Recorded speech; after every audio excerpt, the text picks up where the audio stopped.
best offensive player, and it's just like Kansas City, they win the division last year. Now they come back, so much hope and ambition for this year, and now look at them. They've sucked the first beginning year, and now these injuries is just not getting any better. So I don't see them bouncing back at all this year. A tough loss to Detroit like that. Right, and Todd Haley, watch out on the hot seat. Yeah. It's getting pretty warm. It's not going to get any better. Exactly. So they really need to get things rolling now.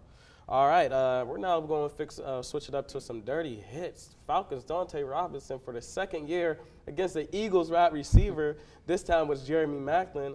A head-to-head contact he got fined $40,000 for it. Did the crime fit the punishment? Was the fine enough? He was a second-time offender, Alex. Well, it was a lot of money, so $40,000 even for an NFL player. Last time. Yeah, still, I think it's a lot. Yeah.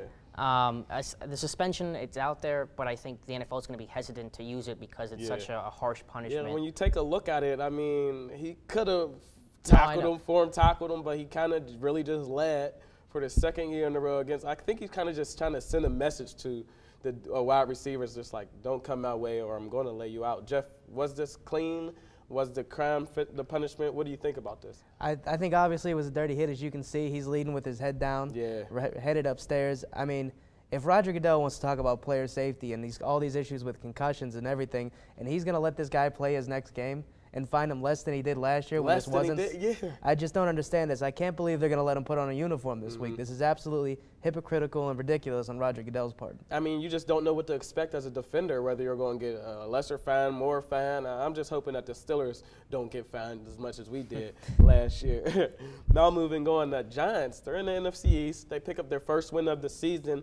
I just want to know where you guys think they sit in the NFC East, because you know that the NFC East is crazy right now. It's kind of opening up. So where do the Giants sit? Will they climb back to the top of this conference, Alex? I can't see it happening. They're just too sloppy of a team. Eli Manning has thrown interceptions in 7 straight games now, 25 last year, already has 2 this year. I don't trust the running game. Too many injuries in the secondary with Terrell Thomas.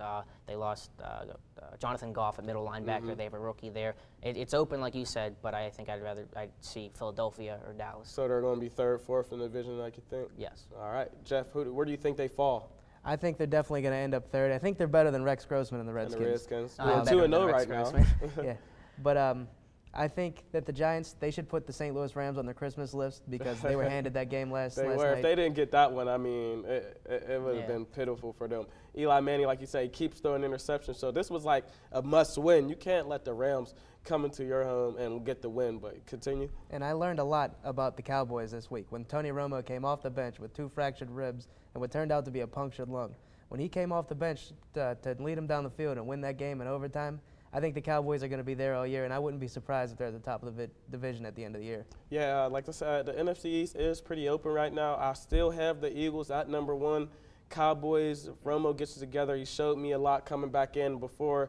What he did in that Jets game was just ridiculous. Throwing an interception, trying to run it in, fumbling. I mean, so he's off and on again. Rex Grossman and the Redskins are 2-0, so they're like, I mean, I don't know what to expect with the Redskins. So the Giants will fall 3rd or 4th in that division, and just hoping that they do get things back to clicking because they won a Super Bowl not that long ago. I mean, what's going on, Eli? I don't know. Moving on now, after 2 weeks in the NFL season, what team has been most impressive to you, Alex? As much as I hate to say it, it has to be New England. I mean, Tom Brady, almost 1,000 yards within 2 weeks. I mean, those are video game numbers he's putting up, and just so many weapons they have. They can lose a guy like Aaron Hernandez, not miss a beat. They have Gronkowski, Wes Welker. I mean, top-notch weapons, and with Bill Belichick. No namers before last season. It's just like now they're clicking on all cylinders. Right, that's just the product of the system that they run. Coaching, Tom Brady. It's like you got a head coach on the field, which you can't really do wrong. Jeff, who's been most impressive to you? I got to tell you, Dom, I'm buying what the Buffalo Bills are selling. Okay. I really like what they're doing up there in Buffalo. Ryan Fitzpatrick is really starting to come into his own with an array of wide receivers, a bunch of no-name wide receivers. And this offseason, when they traded Lee Evans away, you figured they were going to go 0-16. Yeah. They had nothing left.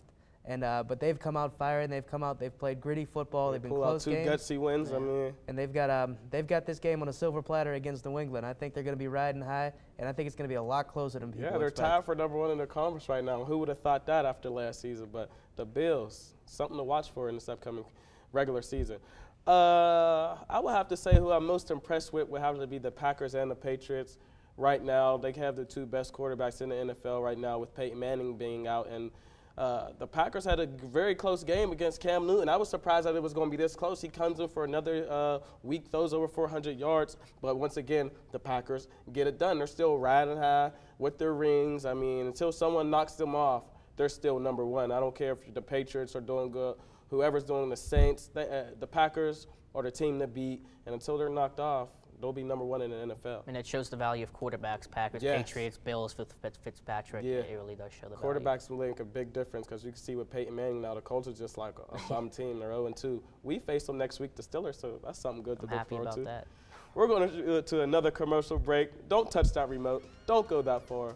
You're watching Off the Bench.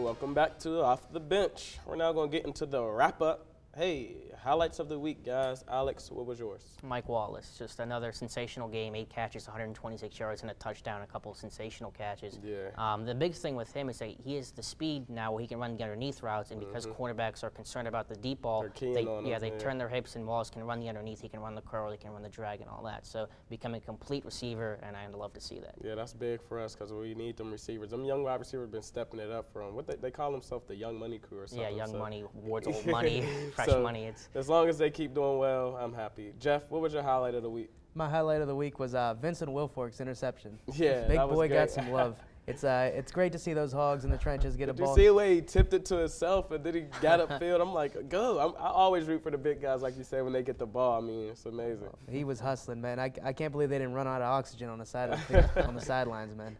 Big guy. He didn't score, unfortunately, but he got his interception. How many times do you get your hand on the ball as a big man?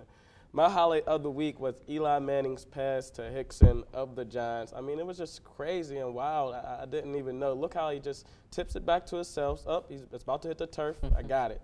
Caught it. I'm like, as a wide receiver, that just shows pure concentration and pure focus. Never let your eye let go of the ball, and that's what the product of that is. Now we're going to get into the moment of the week. Alex, what was yours? I'll stick with the Giants. Michael Boley, you just returned a fumble 65 yards, you're celebrating, and then you throw the ball and you hit one of the Giants' interns in the face. That was great. What are you thinking? I mean, hey, what do you expect? Your guy just scores and the football's coming right at your face. I would have been mad. I would have been mad at that point. Jeff, what was your odd-man moment of the week? My odd-man moment came when the Panthers and the Packers. The Panthers are up by 4, I believe. They're driving down the field early third quarter. They just make a big completion across the field to Steve Smith, and all he's got to do is get down, protect the ball, and he's holding it out there like groceries. He ends up fumbling 20 yards up the field, killed the drive, killed the momentum, and I think really killed the game for him. Yeah. That's Steve Smith's on the sideline saying to himself, "Oh man." Literally, oh man. My oh man moment came from the Monday Night Football game, and it was Sam Bradford's pass to Cadillac Williams. Cadillac it was behind him, but you got to hop on that from Pee Wee League.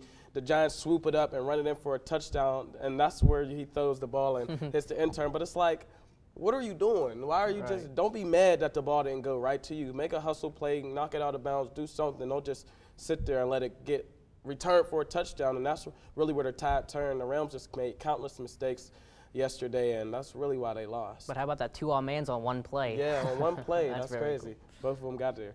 All right, let's give the fans something to watch for this week. Alex, what are you going to let them know to watch? Houston, New Orleans. You don't see that matchup a whole lot. Two very high-powered offenses. Watch the running backs, too. Ben Tate for Houston and the combo of Mark Ingram and Pierre Thomas for New Orleans. Yeah. Should be a very good game.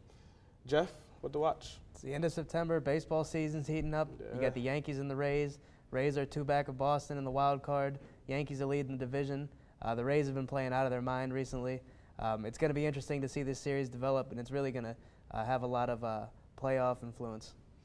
I'm going to just tell everyone to watch out for all these crazy injuries that happen and see how that plans out. The Peyton Manning thing, the Mike Vick thing, Jamal Charles thing. I mean, there was crazy, so many injuries. I'm hoping everyone gets healthy fast so we can have the good football that we're used to having and have them starters in there, because I'm not ready to see the second string in there. Like, come on, especially with teams like Kansas City. I don't even know the second string running back for Kansas City at this point. But, yeah, that's going to do it for Off the Bench today. For my co-host, Alex, good show, man. Good having Jeff on as a guest. Always. Always a good show and a good day here in CUTV, the Nest. And just remember to get off the bench and get in the game, all right?